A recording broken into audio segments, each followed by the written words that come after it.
What's up, everybody? I am getting over from a cold, maybe from allergies, not sure. But with the quarantine and social distancing, I thought that I would start a small video series because I had very mild interest in people learning how to DIY, do some stuff at home. And honestly, I'm bored, so I'm going to do it. And if people are interested in learning something, I'll keep doing it. And if not, maybe I will if I'm still bored. Who knows? So I first wanted to start off like kind of an introduction of how I got into my being witchy. Actually, a friend coined the term for me a handful of years ago, and I was telling them like, hey, get some ginger, get some honey, because they had a cold and they were getting really sick off of Dayquil. And they were like, are you a witch? I'm like, what do you mean? They said, oh, well, you're using all these potions and magics. Are you a witch? I'm like, sure. Yes, I'm a witch. If that means using stuff you have around the house to help out with things that, you're sick or you want to do something different for your skin. Because a lot of times, especially as a millennial who is broke, I didn't have access to a lot of those things.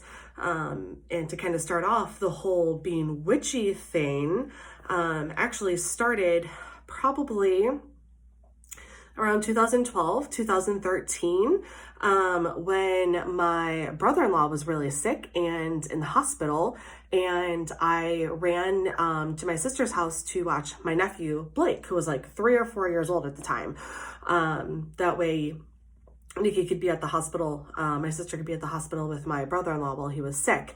And I was on antibiotics at the time, and TMI, warning, I had gotten a really, really nasty yeast infection, and it was so painful and just so awful. I'm not going to go into too many details, but I had a 3-year-old and her house was in the middle of nowhere. It was a solid 25 minutes to a half an hour to the nearest store of any kind. I had my 2005 burnt orange Cavalier. I didn't have a car seat. I was stuck at that house. I could not go anywhere. Very similar to what we're facing right now, where we really can't and shouldn't go anywhere. And Amazon has taken over our lives, but also at the same time, the deliveries, they're going to be few and far between and take much longer than we're normally used to. So I thought at that time, I used what I had, which was my sister's pantry.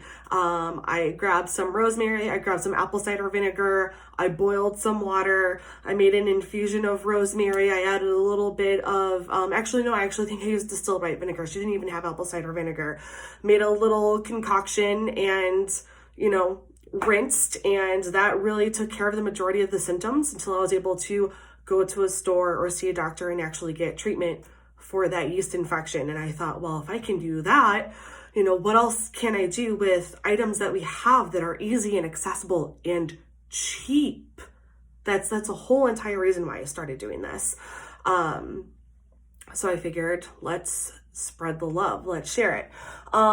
So there are some things that you're going to want to keep in mind when you're starting your own witchy or DIY journey yourself, because there's a lot of misinformation out there, and all natural is becoming a really big buzzword, and it's really used as a marketing ploy to make you spend a lot more money when you don't need to. First thing is, GMOs are not scary. They are not bad. GMOs is something as simple as taking 3 apple trees that are fairly similar, and then there is one apple tree that produces more apples, or the apples are bigger or sweeter, there are less seeds, and then destroying the other 2 trees, and then just continuously reusing those seeds or that tree. It's Darwinism. It's taking the best genes, what makes the best one, and continuously using that and pumping it up, or crossbreeding, cross-pollinating, to make something that is really good. GMOs are not scary. Using GMO crops is so much better for the environment because it means that they use less water, they need less fertilizer, they're bug resistant, they're more resistant to weeds choking them out. So GMOs are actually a really, really good thing. We need genetically modified crops. We do. Come fight me. Learn about it. I mean, Bill Nye, Neil deGrasse Tyson, they both have talked a lot about it. I can add more resources if you would like. GMOs are not a bad thing. That's number one.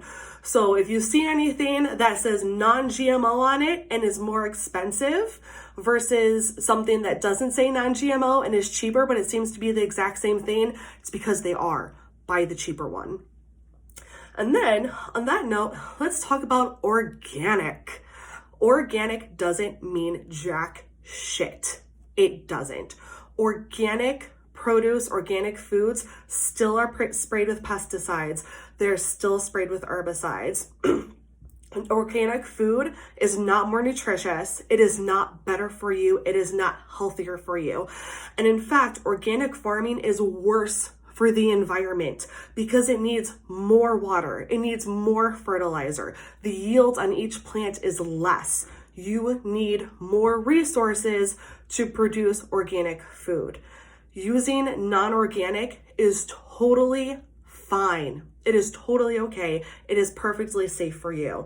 There are studies out there that show that people who have consumed only non-organic produce, when their urine was tested for residual pesticides and herbicides, 90% of those people tested had those pesticides and herbicides in their urine. That is correct. They were also at very, very safe levels. What a lot of organic people don't tell you is that when you test people's urine who only ate organic produce, 94% of them also had those herbicides and pesticides in their system, in their urine, also at very, very safe levels. Organic does not mean healthier. Organic does not mean safer or more nutritious.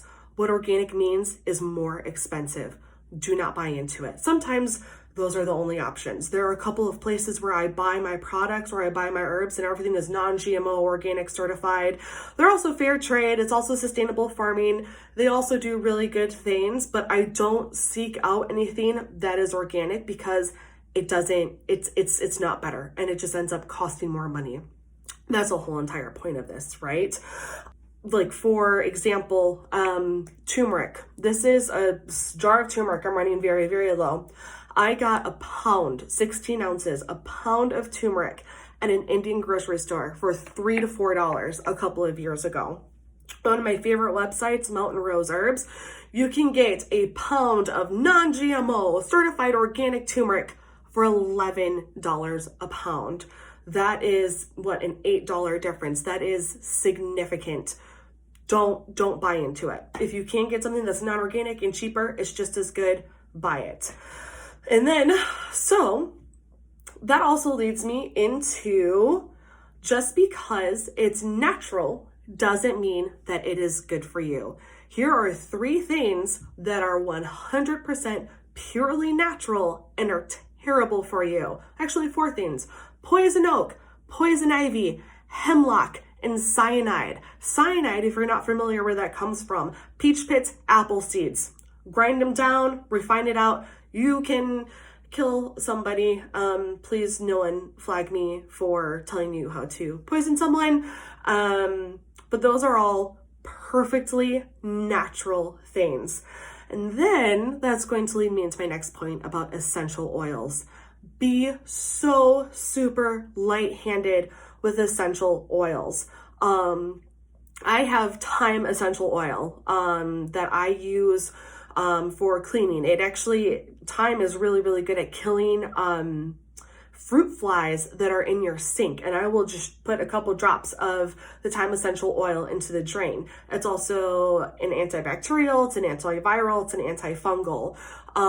When I first got it, I was like, oh, thyme essential oil, it's perfectly safe. It's made from thyme, right? I had a zit on my face, and I put a few drops of thyme essential oil on my hand and I put it on my zit to clean it out. And I gave myself a chemical burn that took like a week and a half to heal. We are dousing ourselves with essential oils, and we are going to make ourselves so sick of them. At the least amount of harm that essential oils can do, it will give you a rash or a chemical burn.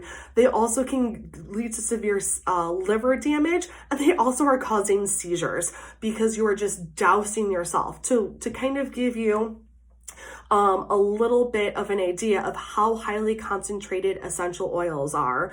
Lavender essential oil is one of the cheapest essential oils because it takes very little amounts of herb, of flowers, to make essential oil. So it takes 3 pounds of lavender buds to make 1 15 milliliter of essential oil. So this is technically it's a 10 milliliter, but you can definitely fit 15 mils in here. This is, I just measured it about an hour or two ago. This is less than 1 ounce. 1 ounce of lavender bud. It makes about, it's actually about a level 1 cup.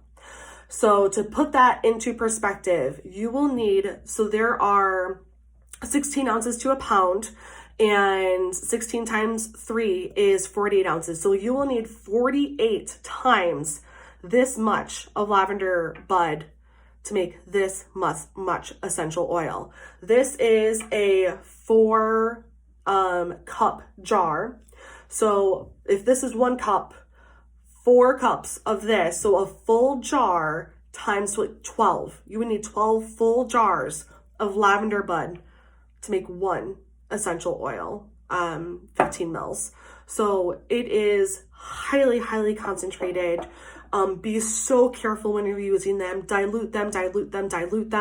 I cannot emphasize that enough because it will make you sick. So then, just because it's natural doesn't mean it's good for you. Also brings me to my next point. Just because it's a chemical doesn't mean that it is bad for you. Everything is a chemical. The dose is what makes the poison. Like for example, everyone freaks out about formaldehyde. Formaldehyde, it's in a vaccine. You don't use vaccines because of the formaldehyde in there. There is 0.02 milligrams of formaldehyde in a vaccine. There is up to 60 milligrams of formaldehyde in one of your non-GMO organic pears. Granted, pears are very high in formaldehyde. That's why I use that example. There's also a lot in apples, but there is 60 milligrams of formaldehyde in a pear and 0.02 in a vaccine. That just, look at the numbers. Vaccines are perfectly healthy, but it also just kind of a simulation or a similarity to show you that everything is a chemical. Chemicals are in everything, and they're not harmful. Our bodies are made up of 60% dihydrogen monoxide.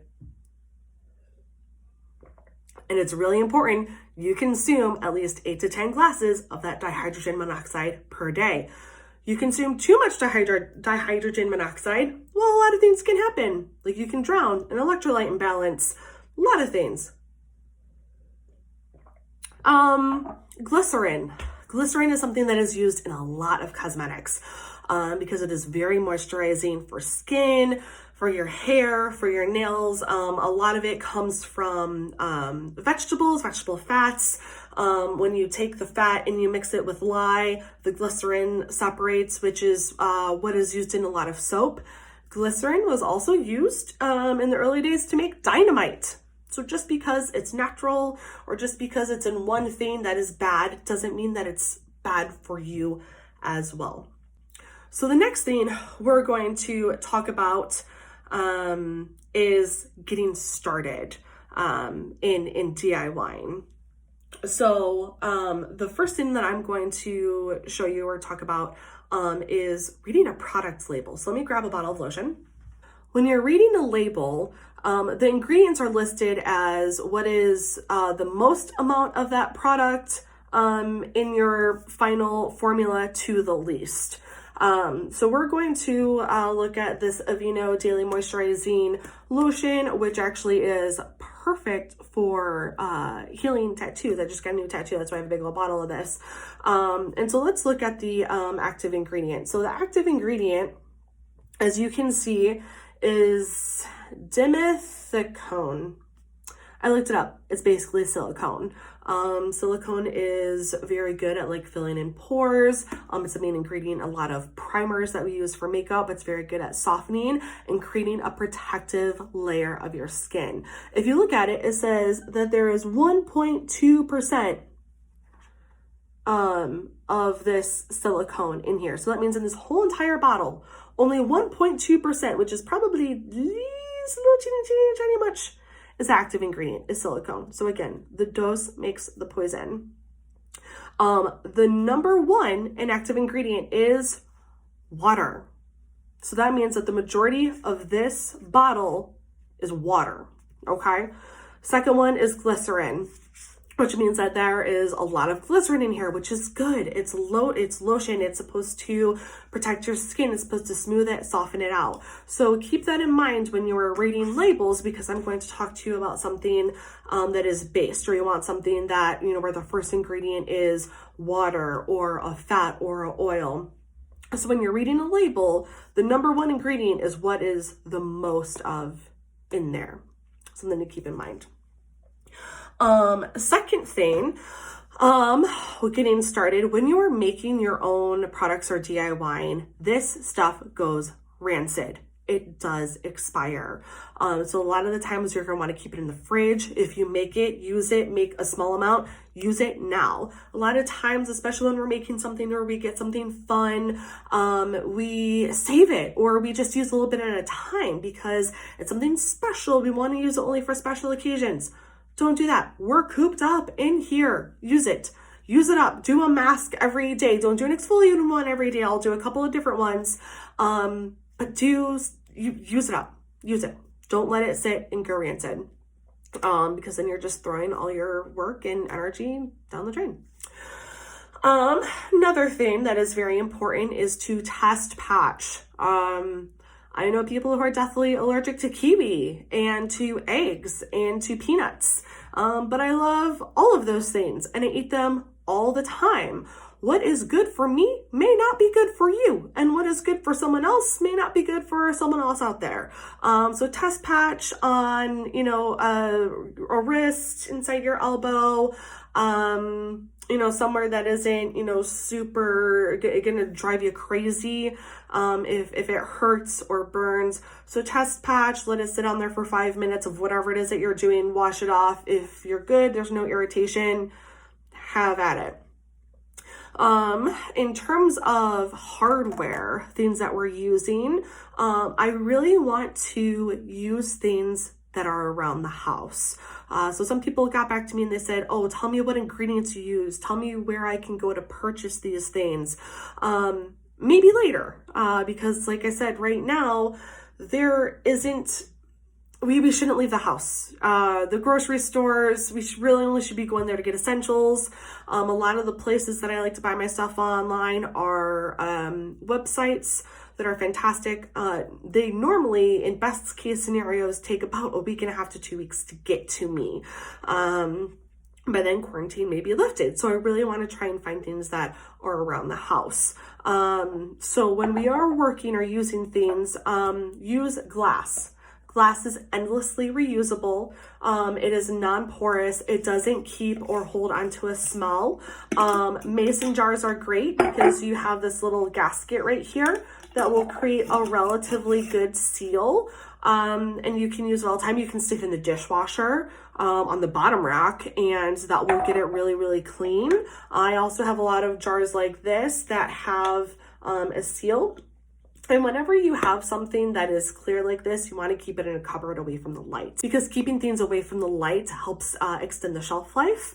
And you can keep something like this in here for several years if you keep it in a dark cupboard. It may lose some potency, but it's never going to expire. It's never going to turn bad until you introduce some sort of liquid like oil or water. Don't use plastic. Just don't use plastic at all, because it's very porous, so it'll hold on. I mean, you know, you put spaghetti in a plastic Tupperware container, and then it's red or orange for the rest of its life. So it'll hold on to smell, it'll hold on to color, it'll hold on to any oils or whatever you use. You can use metal, but do not use metal if you are using any sort of acid, like lemon juice or vinegar, because the acid and the metal will react, and then that could potentially create something that will harm you. So always use glass or ceramic, like a ceramic cereal bowl or coffee mug. I use that all the time. So those are a lot of the hardwares that I use. We're going to start with whole herbs. Like I said, with the essential oil versus whole herbs, it's so much safer and it's so much easier for you to use. However, with that being said, essential oils are very, very popular. So if you have any essential oils that you have laying around the house, let me know what they are, what you have, and I will come up with some things that we can use for them. With that being said, I have been talking way too long, which I always do. But tell me, like, what do you want to see? What do you want to learn more of? What do you have questions on? And I'll expand and go in farther. And let's see if we can do some fun experiments while we are under mild house arrest. All right, bye.